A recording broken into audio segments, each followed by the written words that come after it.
Creak, creak. In my wedding dress, I stood frozen in front of my soon-to-be husband's waiting room. I heard a strange noise coming from inside, a small shaking sound of a table and a raspy voice. A thump, thump. I had a bad feeling. I opened the door just enough to peek inside, hoping not to be noticed. There, I saw the back of my fiancé Daniel standing in front of the table in his tuxedo. I had always imagined how handsome he would look, my pride and joy. But what I saw filled me with utter despair.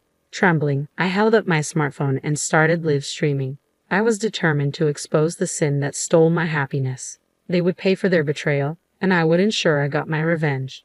Let's rewind a bit. After graduating from university, I started working as a spatial designer. I've been working for 4 years now. While being a designer sounds glamorous, the reality is that the salary is low and the workload is heavy, especially on weekends. I've been working tirelessly, and recently I've been entrusted with designing stores for famous brands. I finally felt like I had made it. At the peak of my career progress, my boyfriend Daniel proposed to me.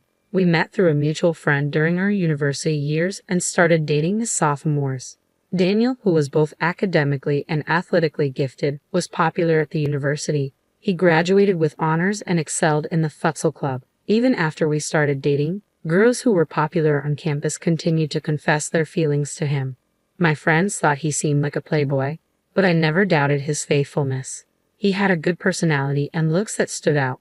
Daniel has been working as a salesperson for a major parts manufacturer since graduation, and he is seen as having a promising future. Lately, he's been busy with work, creating sales materials, and often coming home late. He said it was a job that could only be done on the company's computer, so he couldn't work from home. Since I usually got home earlier, I took on the majority of the house chores. I accepted it as part of our lives. Recently, preparations for our wedding and meetings with our families have kept us busy, leaving little time for ourselves. This had been a concern for me. I thought that my worries would vanish once the wedding was over and we settled into our married life. But I could never have predicted what was to come. Our 7-year relationship, which had begun during our university days, was about to end in the worst possible way. About half a year after accepting Daniel's proposal, we went back to our hometown to introduce him to my family. My younger sister, Amelia, who was 2 years younger, had surprisingly come home too. At that time, Daniel and I were living in an apartment a 30-minute drive from our parents' house. Amelia, who lived alone at a convenient distance from both our place and our parents', was meeting us at our parents' house for the first time in several years. "Huh, you're home. That's unusual. I hadn't heard that Amelia was coming." "Well, yeah. I wanted to see who my big sister was marrying," she replied. "Oh, so it's this guy. Nice to meet you. I'm Amelia." She was always overly friendly, but something about Amelia's sweet, babyish voice bothered me a little. "Nice to meet you. I'm Daniel," he greeted back in a gentlemanly way. The way Amelia grinned at that moment made a strange discomfort grow inside me, but I didn't think much of it, as Daniel didn't seem to react unusually. My sister Amelia and I are polar opposites. Amelia, who is good at winning people's hearts, always gets what she wants. She's not exactly a beauty, but her charming smile captures people's hearts. Despite attending a high school with strict rules, she was never disciplined for things like dyeing her hair or shortening her skirt. I know she received more allowance from our parents than I did, being the older one. From the day she was born, she seemed to know what to say to please others and act in a way that made her liked by everyone. On the other hand, our parents often told me that I was too serious and that I should be more like Amelia. Amelia currently works as a salesperson for a mobile phone company and has been there for 2 years. Apparently, she's consistently among the top 10 salespeople nationwide. My sister and I have completely opposite personalities. While we haven't fought since we grew older, we haven't been particularly close either. There were times I wished I could be more like Amelia, who knows how to navigate the world effortlessly. But now I have Daniel, and a happy life awaits us. Sure, there were moments when I felt envious comparing myself to my younger sister. But now, I was about to start a new family with the love of my life. I had a positive outlook on life at that time. 3 months passed, and we finished registering our marriage. Preparations for the wedding ceremony were steadily proceeding. I was mainly the one pushing forward with the wedding plans. Daniel, in his 4th year at the company and taking on more responsibilities, sometimes couldn't come home due to work. Initially, Daniel was enthusiastic about the wedding ceremony, but gradually he showed less and less interest. Hey, about the wedding guests. I just got home and I'm tired. Can we do this another time? Besides, do whatever you like. I trust you. Oh, and I'll be coming home tomorrow. He would casually dismiss wedding topics like this. Deep down, I was frustrated, but I took a deep breath to calm myself down. Are you sure you're okay taking on so much work before the wedding? Aren't you tired? I'm fine, thanks. As the wedding ceremony approached, Daniel seemed more swamped with work. I wished he could show more concern about it as my fiancé. However, I tried to remain patient and supportive. I thought that Daniel being recognized at work and increasing his income was a good thing for us as a couple, and I tried to stay positive. Amidst all this, on a weekday night with only a month left before the wedding ceremony, Daniel, who had been coming home late as usual, came home unusually early. You came home early today. Dinner is ready, I said. Before I knew it, all the house chores had become my responsibility. Thanks, but more importantly, I have something to discuss with you, he replied. What's wrong? I asked, wondering why he seemed unusually excited. Do you want to get new cell phones? If we buy 2 at the same time, it's a good deal. Some I do business with said they can give us a bonus for introducing their services. It was true that I had been wanting to replace my cell phone, and Daniel had been complaining about his old one. But considering the expenses for the wedding ceremony, we needed to save money. What's the bonus? New models are expensive, aren't they? It's about $4,000 for 2. The bonus is $4,000. His explanation about the bonus faded as I fixated on the amount. Well, actually, I already bought them.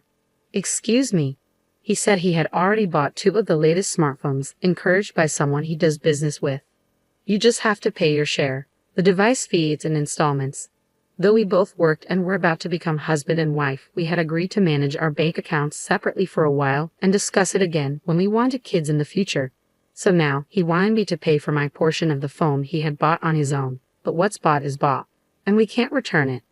I remembered we were planning a surprise using smartphones for the wedding ceremony. The latest model could capture beautiful images, so maybe it was okay. Seeing Daniel looking pleased, I lost the will to get angry and forced myself to accept the situation. 1 month later, our long-awaited wedding ceremony finally arrived. I chose the pure white dress with my mother and mother-in-law. Daniel, who was busy with work and couldn't help with the preparations much, will surely be surprised when he sees me today. After entering the venue and getting ready, my close friend from university, Mila, came to greet me in the bride's waiting room. Olivia, congratulations, Mila said, tears in her eyes. Thank you. Hey, do you think the surprise will go well? I asked. I had planned a special event and asked the venue staff to prepare my smartphone to be connected to the screen. We were set to perform a surprise interview with the guests. I thought a regular event would be boring, so I asked the staff to do various things in terms of production for the ceremony to meet my demands. I wanted to pay attention to the details, an occupational hazard of being a spatial designer. The guests are already seated, so why don't you show the situation in the waiting room, like a sideshow, just like the groom's waiting room? You're right, that sounds really fun.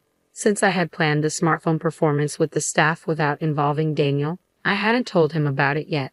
It would be a surprise if I suddenly informed him during the ceremony, so maybe it would be nice to give him a heads up and show him a little bit in advance. Feeling excited, I headed towards Daniel's waiting room. In front of his waiting room, I took a deep breath slowly, imagining how great Daniel would look in his tuxedo. Thinking that, I opened the door a little bit. Then I heard some noise, a small shaking sound of a table and a raspy voice. I wondered if he was with someone. I opened the door a bit more quietly so as not to be noticed. I saw the back of Daniel in his tuxedo, standing and facing the table. Peeking in from a bit of an angle, I could see someone lying on the table. Leaning a bit more to take a better look, I was shocked to see Amelia lying on the table. Unaware of me watching them, the two were so focused on each other. I was frozen for about 5 seconds, but then I comprehended what was happening. Surprisingly calm, I immediately took out my smartphone and turned on the live stream. I was determined to have him obliterated by society. The two in front of me were completely oblivious to my presence, and I kept filming them with my smartphone for the next 10 minutes. The venue staff had done an excellent job preparing for the surprise in the hall with the guests. This entire incident was displayed on the large screen in real time. Ironically, the new smartphone came in handy. The clear image was evident even from a distance. As it was being filmed, the guests watching the live stream were speechless. My parents and in-laws noticed the commotion, and my father-in-law was furious. My mom held him back as he raged, "That idiot son. I'm going to punish him right now." He recorded the images on the screen as evidence. After live streaming the whole incident, I stayed hidden and watched the situation, straining my ears to listen to their conversation. "Didn't you say that you wouldn't go back home when Olivia and I went to greet your parents?" It seemed they were talking about the time we went to greet my family half a year ago. "Sorry, I just thought it'd be fun and popped in. Your sister was a bit sucky, wasn't she?" She looked hilarious. It was tough pretending it was our first time meeting each other, but we weren't found out, were we? Anger welled up inside me. Was all that pretending to be meeting for the first time just an act? I couldn't believe they'd had a relationship since half a year ago. She basically never suspects me of cheating. I've never been caught since university. This guy was a serial cheater. I couldn't stop trembling with all the anger I have for him. I momentarily became dazed with shame and emptiness, realizing I had never doubted his fidelity once in the 7 years we'd been together since our sophomore year in university. As the two adjusted their clothing and started heading in my direction as if nothing had happened, panic set in. I needed to avoid being discovered. I stepped away from the door and quickly headed for the family waiting room. Inside, both my parents and my in-laws were there, all seemingly at a loss for words. My mother was sobbing uncontrollably, unable to accept my sister's betrayal. Although I should have been the one crying, oddly enough, I didn't shed a tear and just stood there silently. Then, unaware of anything that had transpired, Daniel and Amelia entered the room. "Dad, how do I look in my tuxedo?" Daniel asked, exemplifying the phrase, "ignorance is bliss." My father-in-law trembled with anger. "Ha! What's with you all?" Daniel asked, confused. "How dare you?" my father-in-law shouted, barely restrained by my mother-in-law and my dad, who looked ready to punch him. With great effort, I calmed myself down, and my mother-in-law began to explain everything that had happened. As she spoke, Daniel and Amelia's faces turned as pale as ghosts. "Oh hell, explain everything right here, right now," Daniel stammered. Apparently, they had met through work about 3 months after Daniel's proposal. Daniel, who works at a parts manufacturer, met Amelia, who works at a mobile phone company, at a social gathering between the two companies. Unaware that Amelia was my sister, Daniel seduced her, and their relationship developed into an affair. When he found out she was my sister, he didn't end their relationship. It turned out that Daniel had been having regular affairs since his university years. To have not noticed and married him filled me with an indescribable mix of emotions. I was ashamed of how insensitive and unaware I had been. "Oh, I want to marry you, Olivia. I guess you could call this me being too young and not thinking about the consequences at all. I couldn't help but cheat. I'm really sorry, but I swear I'll turn over a new leaf and be devoted to you from now on." Even if he apologized, it was too late now. I had already decided to divorce him. I had nothing to say to this utterly irrational and foolish man. But let me just say this. When you apologize, you should say, "I'm truly sorry," right? Why don't you just start over as a grown-up? "Oh, I'm truly sorry," he stammered. My sister Amelia remained silent, looking down. She was still trying to rely on others even at a time like this. Instead of feeling anger, I pitied her. I left Daniel, who didn't want a divorce, behind as I walked out of the waiting room. I hated my serious personality even at a time like this, but now handling the guests was my top priority. I headed straight to the venue and went around apologizing to the wedding staff and guests. All the guests looked at me with sympathetic eyes. Daniel's associates, friends, and colleagues said, "We will make him take responsibility." At that moment, my feelings of disappointment were stronger than my anger. However, there were people whose expressions couldn't hide their outrage, as if it were their own matter. Above all, it was clear that the two had lost their social status, credibility, and all the relationships they had built with so many people. 1 week after the nightmare wedding, Daniel lost his position at work and had to resign.